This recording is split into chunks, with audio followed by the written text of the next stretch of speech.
right, how y'all doing? Let me get all right. There go my notification. At least I know we jumping. Hey, what's up, guys? Aunt Cheryl, how you feeling?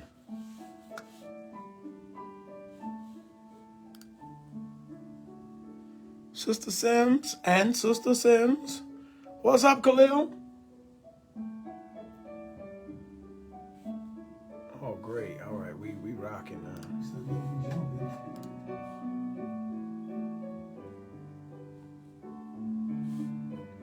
Hey, what's up, Sister Mathis? How you feeling?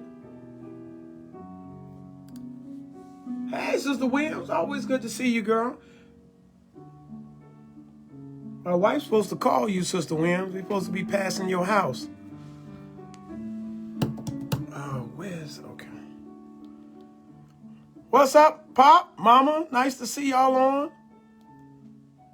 Oh, Cheryl, we miss you. Sister Math has been talking back a lot since you haven't been in church. Well, let's get into this. Let me cut this down. I want to just share a few things with you. Father, thank you for this day. Thank you for the people that have logged on to get a word from you. I pray, God, I decrease that you may increase, that your word would go forth. Uplift your people, strengthen them, build them up. God, whatever is needed for them to win, do just that this night. We ask that you would constantly strengthen us and give us more wisdom that we can be what you've called us to be. We'll give you the praise and the glory for all the good that'll manifest in our life. In Jesus' name, amen. All right, let's get into this. Hey, Sister Joy, how you feeling? I wanted to talk about relationship building. That's what I wanted to talk about. Relationship building. And of course, y'all know where I'm going with this. But it is so important that we, as the children of God, that we constantly are building relationships, especially those that are important to us. So I wanted to drop a few nuggets in regards to building a good, wholesome relationship, not just with God, but with any relationship that you're in. You have to be a person that's flexible and teachable. If you're going to find somebody that's going to love you just the way you are. Love is one of the most powerful things known to man. And love is something that will make you change and make you more forgiving, more tolerant. And I'm talking about love, not lust. Love, that longevity stuff, all right? So let's get into some stuff here. To build a relationship, you must know what is expected of you in that relationship. What's up, bro, Deacon? Nice to see you on, Deacon Warren. You are if you're in a relationship and don't know what the other person is looking for from you, what happens is you just start throwing what you think is good at them. Y'all heard me say many a times, you can't show love to someone that you don't know how they define love. In order for you to show someone love, you must know their definition. Their definition must be clear. When someone loves you, immediately they start inquiring about what you expect, what you look for, what make you happy. What's your favorite color? What's this, that? The list goes on and on. Because they always want to be in tune with what pleases you. So goes our relationship with God. It's amazing how many people are seeking God, looking for God to do some things, and they have absolutely no idea what God is looking for in this relationship that they have. You're not really looking for a relationship when you can care less what the other party's looking for. You're not really looking for something that's going to grow and thrive. You're not looking for that. When you're not concerned about what the other person is looking for, hoping to get out of this, man, I don't know what you would call that. When you're looking for a one-sided relationship. When I was coming up, it used to be this song, they used to sing, love is a two-way street. And you have to understand that so it is with God. You can't expect God to pour into you and you don't have a clue what he wants from you. So I need to know what's expected of me. What's expected of me? The truth of the matter is our children, we're in a relationship with our children. all they know us as a provider. They know us as someone that make our wants come to fruition. You know, you're the one that makes your need never knock at the door. Well, you know, if you don't meet those obligations of making them feel special and secure with your time, your money, your talent, all those things, man, you have a lopsided relationship.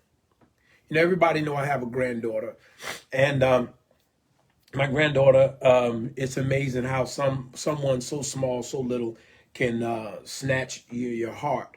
And I was so upset with my son, mainly because I know that being a father is not a weekend job. Being a father is not every other weekend when I can get by. That's not what a father is. To be a father, you have to be in place. You have to be there to be a guide and an example, a teacher, a mentor. You can't do that without structure, without a home, without, you know, having, people say, oh, you know, that marriage, that having babies and not marrying. Well, when God wanted you to be married before you have children, because he knew that structure, what it meant. And you have to understand that you are missing something when you are not meeting the needs, the full needs of your children, their expectations. When they coming home from school, you need to be there. Every issue, every problem, you need to be there. If you need to go up to the school, you need to be there. It's a full-time job. When you meet the expectations, even in their young years, they may not appreciate it, but as they get older, they start valuing those days of you always being present. You have memories. You know, and I tell my kids so many times that a lot of things that go on now, give it about 10 more years when everybody's having children and we're at Thanksgiving, and then the words are going to be spoken. Do you remember? And that's going to be the beginning of so many memories that we had. And then it's like a ripple effect. You know, somebody else think of something. Somebody, oh, remember daddy whooped this and dad did this, that. You have to understand, you need to know what's expected of you to show real love. And when you can't give it, it ought to bother you. Do you hear me? When you're really in love and you can't meet the obligations of the expectations of the person you say you love, it bothers you. Do you hear me? Everybody at the TOD know, I've said it many times. No real man is comfortable when they can't provide. They can't. I mean, now you may have something there breathing, but I'm talking about a real man. If I can't provide for my children, now you can say what you want, call it whatever you want, but man, I'd rather die than not be able to provide for my family. That's just the truth. I mean, it's just a part of my DNA that I gotta provide. I gotta make sure you're 100. I can't live no other way. So, and I'm not, don't you try to take my definition and apply it somewhere else to somebody that it don't apply to. I'm talking about me. So I need to know what's expected of me. Not only expected of me by the person I love, but what's expected of me from God. What does God expect me? What kind of husband does God expect me to be? What kind of wife does God expect you to be? What kind of mother does God expect you to be? Father, aunt, uncle. When we're in relationships, we got to really acknowledge, am I in this relationship pleasing God? Even though you may think God has nothing to do with this relationship, you have to understand you're always a representative of God. You are never the person that can take off from being an agent of God, an ambassador of God. Any relationship you're in should make you, any relationship that you're in, you should want to invest more into that relationship. You know, married couples fight so hard not to fight, but they won't fight hard to fall in love on another level. When you invest, I ain't looking to get back what I already had. So you got to invest. Sometimes you can make a better investment by listening more. Things you did 5 years ago may not be what your partner wants now. So I need to listen. You know, things that you did as a Christian, as a babe Christian, you need to hear God. Excuse me, you cannot believe you're pleasing God and you're not growing. Growth and responsibility go hand in hand. You can't say, you know, I was reading something. Somebody was talking about how much of a leader they are. And the question has to be asked. If you are a leader, one, who's following you? Two, where do you get your wisdom? Do you know what a leader is without wisdom? That's a fool looking for other people that's more foolish than they are to follow him.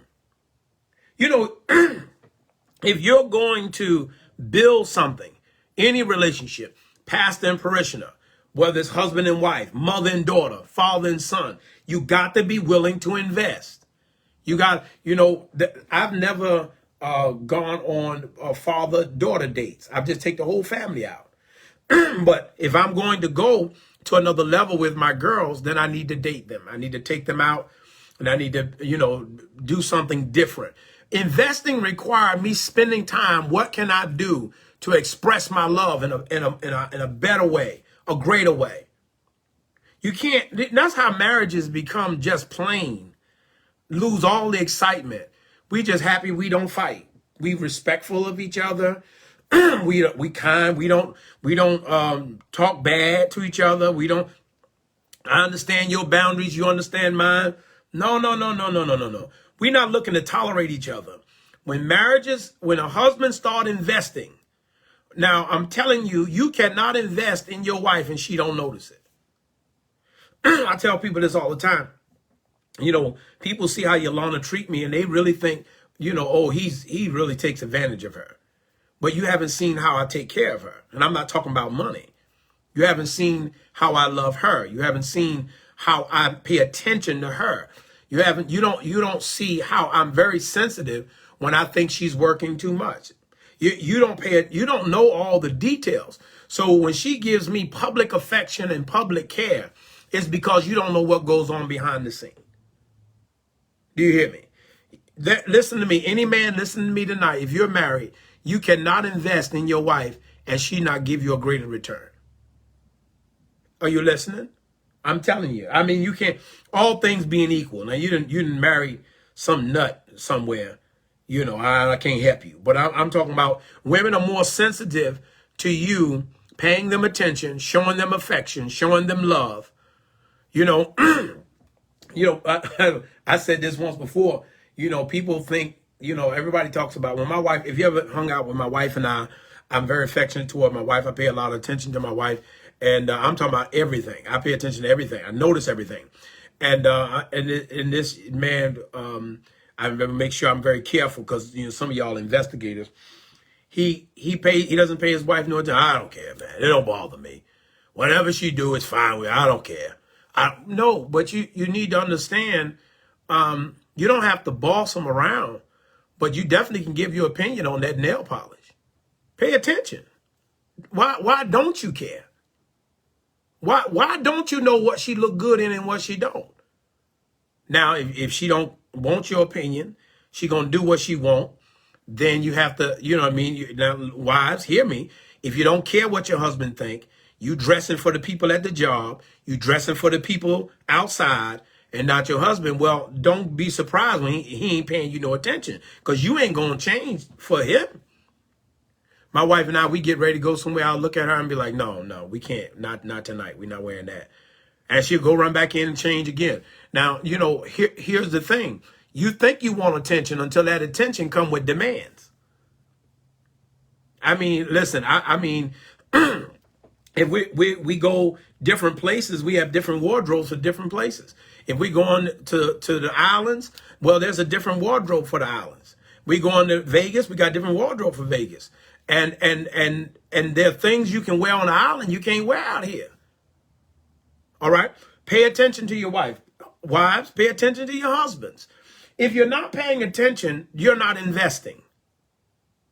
Now, I'm going to tell you this. I don't want nobody trying to figure out who it is. We know a married couple, been married for a long time, and the husband couldn't even order for his wife. Couldn't even order for his wife. I don't know. I don't even know what she like. I think she ordered. I don't know. Now, you know that's ridiculous. You can't be married 10, 15 years and can't order for your wife. Can't order for your husband. You ain't been paying attention. All right? If you're going to invest, you got to pay attention. Pay attention to the move of God and what God is doing. If you're building a relationship with God, pay attention. Investing requires you to pay attention. All right? You cannot say, I'm investing in a relationship and it's all about you. Now, I'm going to say something else before I move to my next point. If you're the spiritual leader of your home, you have to be able to carry more than everybody else. You got to be able to do, and never get a thank you. And go to bed, wake up tomorrow and do some more. When you're the spiritual leader, to much that's given, much is required. So you got to know you may have to do more, give more, but you can handle it. Don't let that devil tell you you've been taken advantage of. He tells me that all the time. And I bring it to my wife's attention and my kids' attention. If I feel like things are happening and people are not paying attention because they're not going to be, my wife and I had a discussion about that today. That, sometimes, things happen is because it all falls on me. Bless you, Bishop. Man, Brock, wait, man, how you doing, Doc? I got to call you, man. Let me get to my next point. Love is one of the most powerful controlling things known to man. Now, why do I say that? When you in love, when you love someone, it'll make you give. It'll make you get a job. It'll make you make a job. Don't ever go and follow nobody talking about how much they love you and they are not willing to do whatever is required. Listen, let me tell you something. If I had to work at McDonald's from 12 to 8, Burger King from 9 to 3, I'm going to provide. Do you hear me? If I got to go back to New York and panhandle, they get good money. I'm going to provide. When people love, they have an unction to make sure you're 100, and they don't care what it costs them. Now, my question to you is God pleased with you? Do you even care what God is concerned about? You want to build a relationship with God, but you don't even know what God is looking for. You don't even know if I'm meeting the need. Am I giving more than enough? Love is proven. Now, I'm not talking about, listen to me. Love is never satisfied with just meeting the basic needs. Always want to do more. Love will make you sit down and hear something you don't want to hear and pay attention. Love will make you answer questions that you think is the dumbest questions in all the world. Love will make you do some things. You need to monitor what you're putting in a relationship. You'll know whether it's love. You'll know where it's love. Most husbands check in with our wives not because we're scared. It's love that makes you do it. The average husband, not all, because some of y'all from Brooklyn, but the average husband, his wife can't whoop him. But at the same time, when we out past a certain time, we know we better make a call. And if we out past a certain time, we know if that phone ring, we better answer it. All right? Well, it ain't got nothing to do with you whooping my behind. That's love. Love is controlling. All right? And I'm not talking about controlling other party. It make you control how you would normally respond to a stranger. Love make you do what you don't want to do. There's a song that said, love make you stay out all night. Love will make you come home. All right? Love. Build a relationship. To build a relationship, you must learn exactly what is required, what is needed, what do I need to give up, what do I need to change. Because, listen, now I want you to catch this. Once I know what is required, if I don't meet that need, what do I have to do to meet that need? If I'm in a relationship, and especially my spiritual relationship with God, if I don't have, what happens if I don't have what it takes to meet that need? Immediately I go on a hunt to find out where I get it. Immediately. If God is not satisfied with me, immediately I go on a hunt. What do you want from me? What am I doing that's not right? If I'm in a relationship and the person is not happy with what I'm doing, we need to talk. We need to talk. What am I doing? What do I need to change? All right. Love not only, now here's the thing about love. When you're really in love, you're not monitoring the other person and their gauge, whether they're doing right, whether they're doing wrong, doing right, doing no. You're always monitoring your own gauge. What did I do in the past 3 days to express my love? When was the last time I surprised, the love of my life with this? When is the last time I booked, a romantic evening? Fellas, I'm telling you something, there's so many losers out here. A romantic evening is cheap now. I ain't lying. You ain't got to do much. You ain't got to do much. I'm telling you. Listen, go in the closet, pick out what you wanted to wear, and, I don't care where you go. I'm telling you, boy, you can be, you say you're not cooking tonight, just take them to Wendy's. Boy, they be like, oh, that's so sweet. They better not have no flowers. Shut your mouth, boy. So when we start talking about in a romantic evening and all that stuff, man, listen, you need to know, what do I need to change? And if you're not willing to change, you need to question whether or not you're really in love. I'm not talking about nothing crazy and outrageous. You know what I mean? But when you know something about me is not winsome to the person I love, I need to change. I will change. I got to give it up. I got to pay attention. I got to accept something that I'm not used to accepting. Am I okay with being corrected? Because if can't nobody correct you, you're not willing to change. If every time somebody bring up to you what they don't like about you or what you do that's not right in their sight, you're not going to change for them. You're not in love. Now, you might be in a dictatorship where you want to be the boss all the time, but love listens. Love listens, and love wants you to tell me where I'm going wrong. And when you tell me what I'm doing wrong, I'm going to respond. I'm going to do the best I can to change. I'm going to do the best I can to get you to understand how I got like that and, what I'm going to do to change. Talk to the people that are in your life. I want to leave you with this. Invest. Even this night, invest. No, it's not just going out to dinner. Do something special. Do something different. Invest. You say, well, I ain't got no money. Listen, let me tell you something. I told you, it's so many deadbeats out here. You can go to the dollar store. I'm telling you, and make the night special. You hear me? I mean, you ain't got to worry. Listen, get some Hershey Kisses, throw them around the room, whatever. Learn how to cook something. Even if it's a hamburger and French fries. I don't care. If you got to go to the restaurant, order it and throw the boxes away and put it in the pot. I don't care. All right? Show love, show affection. Take it to another level. Invest. Invest in the people closest to you. Because if you are willing to invest in your husband, your wife, your son, your daughter, whom you can see, how can you talk about investing in God whom you cannot see? There are people in your life that are in your life for a reason.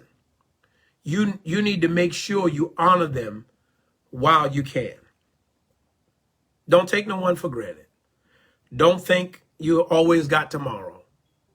This night, you start thinking, what can I do to express my love? Listen, I love you. I want you to win.